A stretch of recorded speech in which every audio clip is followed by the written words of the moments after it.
बोलो श्री कृष्ण भगवान की जय हो। श्रीमद्भागवत महापुराण की जय। श्रीमद्भागवत महापुराण में 12वां अध्याय सूर्यवंशी शेष राजाओं का संक्षिप्त वर्णन। श्री सुखदेव जी ने कहा, परीक्षित, कुश का पुत्र हुआ अथिति, उसका निषद, उसका नभ, उसका पुंडरिक, उसका क्षेम धवा, उसका देवानिक, उसका अनिह, उसका परियात्र, उसका बल स्थल, उसका ब्रजनभ जो सूर्य का अंश था। ब्रजनभ से खंगन हुआ और उससे विदिति हुआ, उससे हिरणाय नभ की उत्पत्ति हुई। वह जेमिनी का शिष्य था और योगचार्य था। ऋषि यज्ञ वल्लभ ने उसे अपना गुरु स्वीकार किया था। हिरणाभ का पुष्य हुआ, उसका ध्रुव संधि, उसका सुरदर्शन, उसका अग्नि वर्ण, उसका शीघ्र और उसका मारु हुआ। मारु ने योग साधना से सिद्धि प्राप्त की थी। मारु से प्रसुश्रित, उससे संधि, उससे अवरषण, उससे महासव, उससे विश्व सह, उससे प्रेस नजित, उससे तक्षक, उससे विहदल का जन्म हुआ। इसे ही अभिमन्यु ने युद्ध में मार डाला था। परीक्षित, इस वंश में होने वाले अनसंख्यात वीरों की गणना करना असंभव है। फिर भी कुछ का वर्णन यहाँ कहता हूँ। विदल का पुत्र हुआ बृहद्रन, उसका उरु क्रिया जो अभी वर्तमान है। उरु क्रिया का पुत्र होगा उत्सबुद्ध, उसका प्रतिव्योम, उसका भानु, उसका सेनापति दिवाक होगा। दिवाक का वीर सहदेव, उसका विहदसव, उसका भानुभाव भान, उसका प्रतिकाशव, उसका सुप्रतीक, उसका मारु देव, उसका सुन क्षेत्र, उसका पुष्कर, उसका अंतरिक्ष, उसका सुतपा, उसका अभित्रजित होगा। इस वंश की दीर्घ परंपरा में अंतिम राजा सुमित्र होगा। कलयुग के अंत में सूर्यवंश नष्ट हो जाएगा।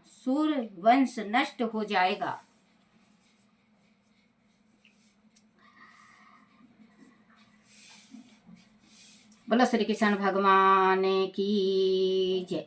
13वां अध्याय राजा निमि के वंश का वर्णन। श्री सुखदेव जी ने कहा, परीक्षित, इच्छुक के पुत्र थे राजा निमि।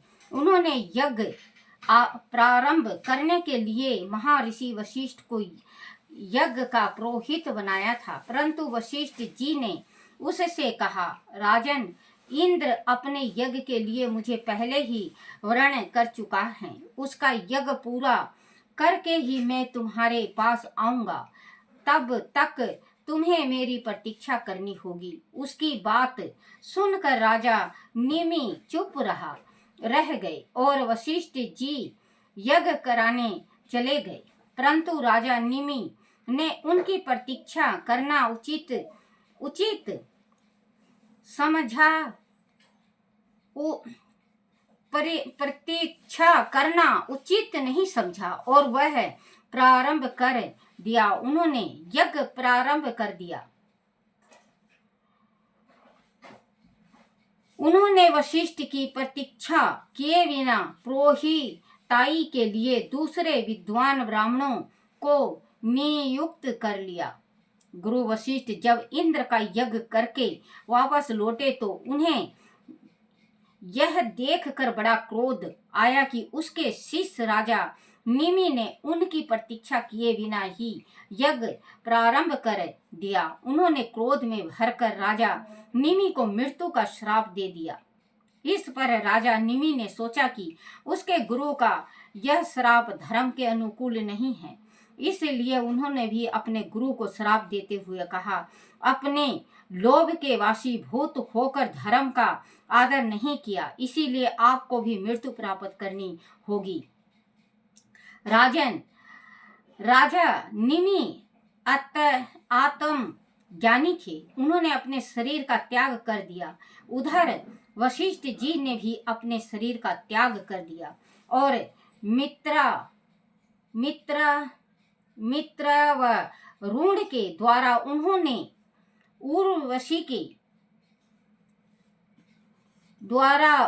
उर्वशी के गर्भ से जन्म लिया।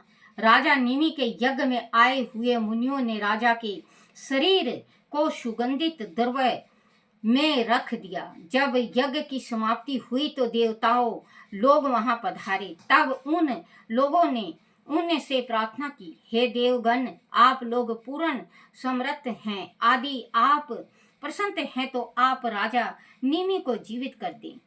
देवताओं ने ऐसा ही हो कहकर राजा निमि को जीवित कर दिया। परंतु राजा निमि ने कहा, मुनिवर, मुझे इस देह का बंधन स्वीकार नहीं है। यह शरीर तो क्षण भंगुर है। विचारवान मुनि जन अपनी बुद्धि को पूर्ण रूप से भगवान में लगा देते हैं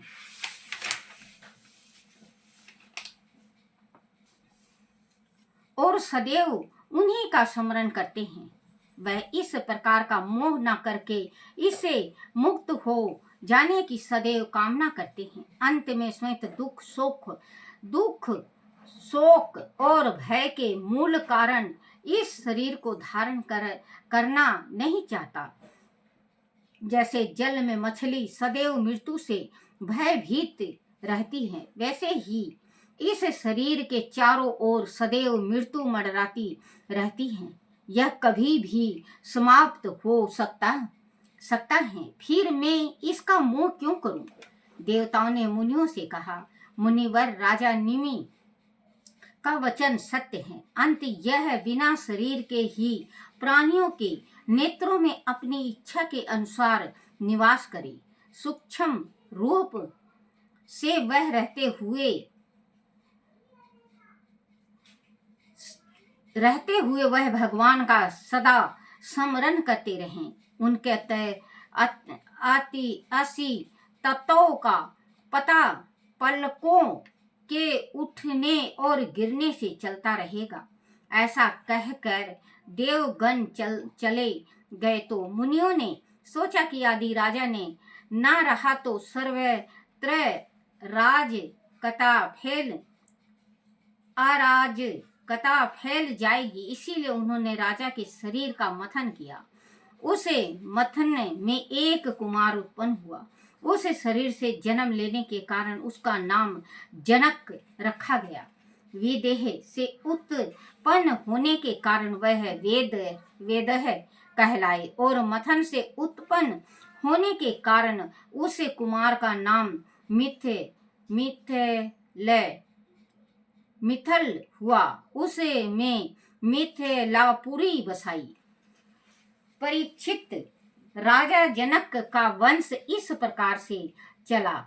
जनक का उदवासु हुआ, उसका नंदीवर्धन हुआ, उसका सुकेतु हुआ, उसका देवरात हुआ, उसका वृहद्रथ हुआ, महावीर उसका सुदुति उसका धृष्टकेतु, उसका हर्षे सौ, उसका मरु, उसका प्रतिपक, उसका कृतिरथ, उसका देवमिड, उसका विसृत, उसका महादिति, उसका कृतिरात, उसका महारोमा, उसका सवर्ण रोमा, उसका हर्ष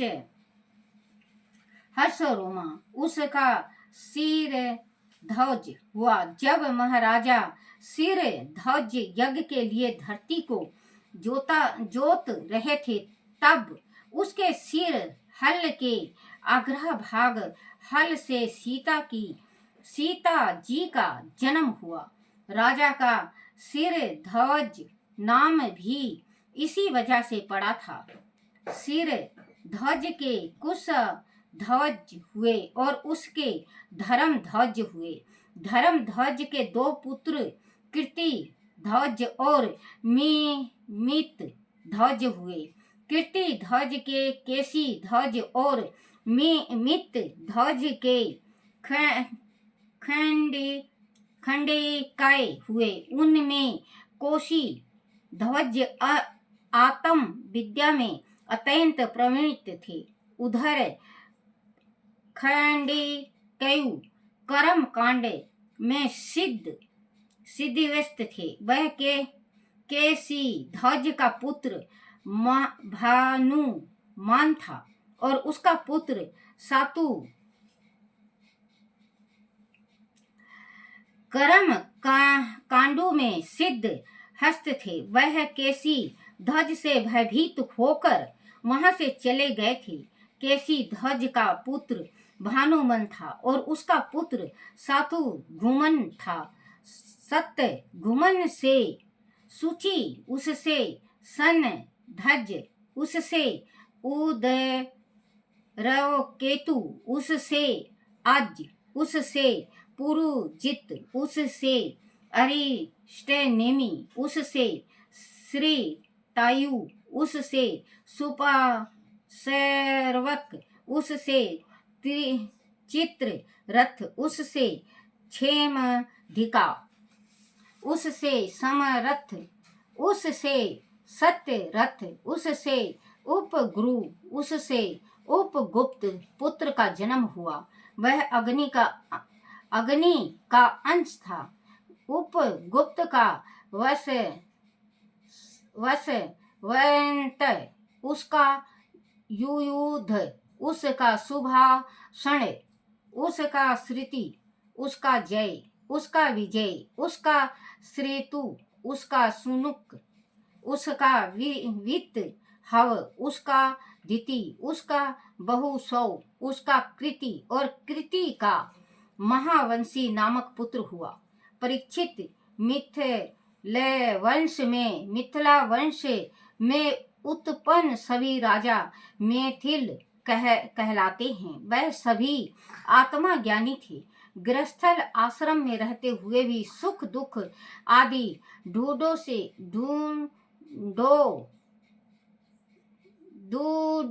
से मुक्त थे।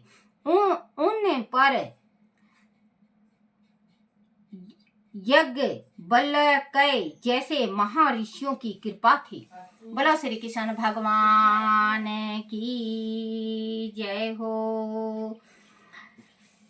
अपने अपने माता पिता की जय हो। अपने अपने गुरुदेव महाराज की जय हो।